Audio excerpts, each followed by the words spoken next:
Барлықтарыңызға қайырлы күн. Бүгін сіздермен қысқа арналған қиярды банкаға жабуды көрсететін боламын. Осылай помидормен, яғни қызанақпен ассорти жасасаңыздар болады, немесе қиярдың өзін жапсаңыздар болады. Қыста ашып жесеңіздер өте дәмді болады. Осы рецепт бойынша міндетті түрде жасап көріңіздер.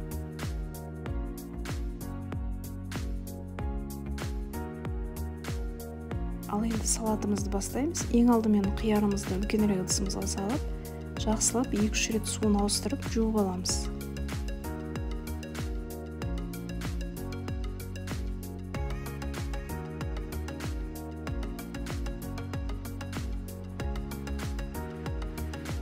Қиярымызды тап-таза жуып алдық.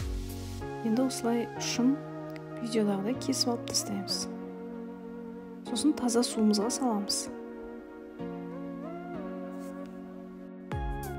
Қиярымыз суда осылай 1-2 сағат тұрғаны жақсы.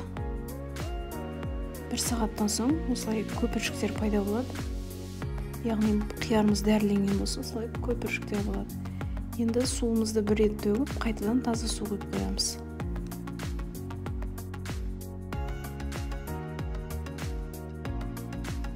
Шамамен 2-3 сағат өткен соң, енді қиярымызды таза ыдысымызға салып аламыз.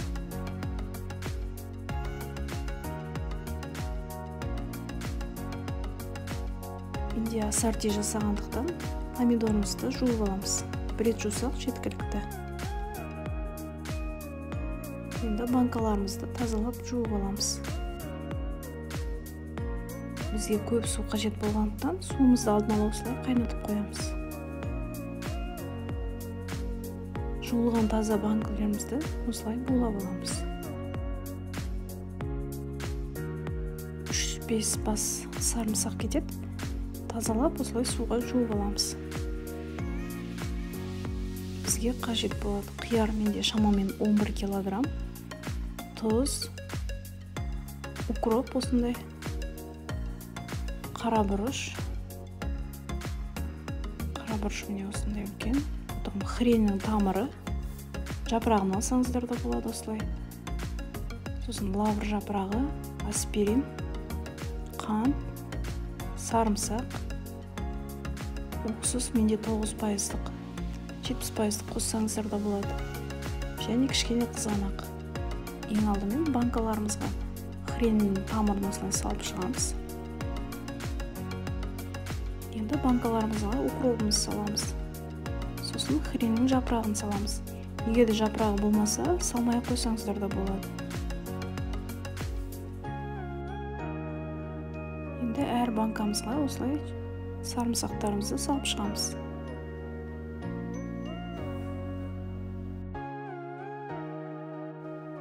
Сосын шамамен 2-3 лавр жапырағын салып шығамыз. Енді банкамыздың ішіне қиярларымыз осылай астына үлкеніректерін салып, бетіне кішкентайларын салып, тізіп шығамыз. Бос орын қалмауы қажет. Сонда көп қияр сияды.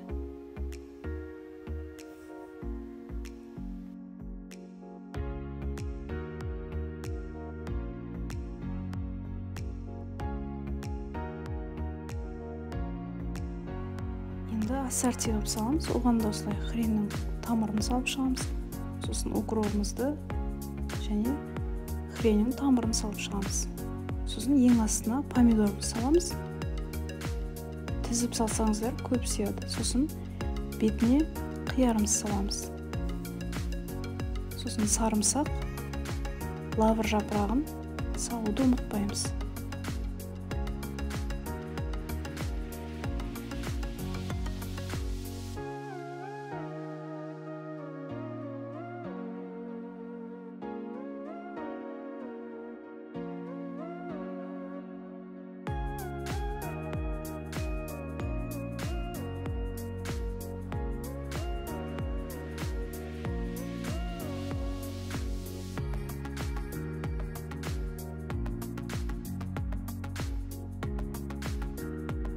Ассортиге міне осылай астына помидор, яғни қызанақ бетіне қиярды осылай салып шығамыз. Енді банкамызға қайнап тұрған суымызды құямыз. Сосын бетін бірден стерильленген қақпағымызбен жабамыз.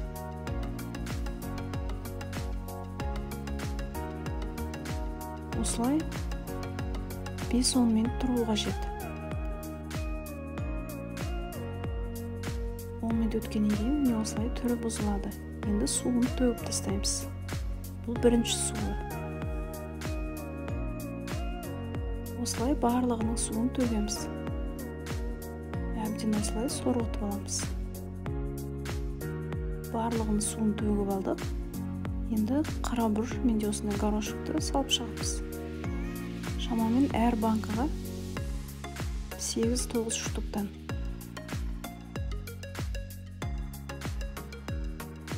Сосын 2 литр банкаға 1 ас қасық қантымызды және 2 ас қасық тұзымызды салып шығамыз.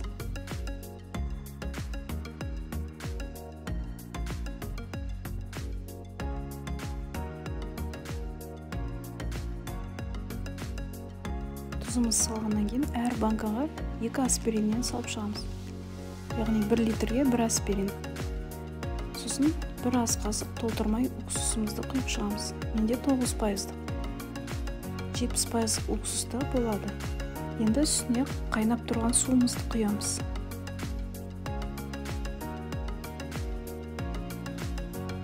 Сосын қақпағын қайтадан жабамыз.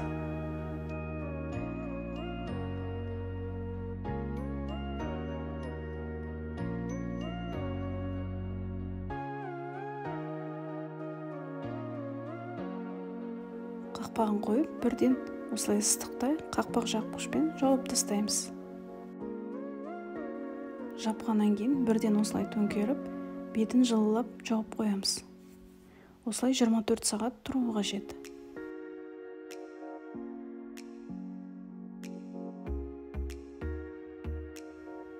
Жиырма 24 сағат өткеннен кейін қараңыздар, қиярымыздың түсі өзгерді. Не осылай.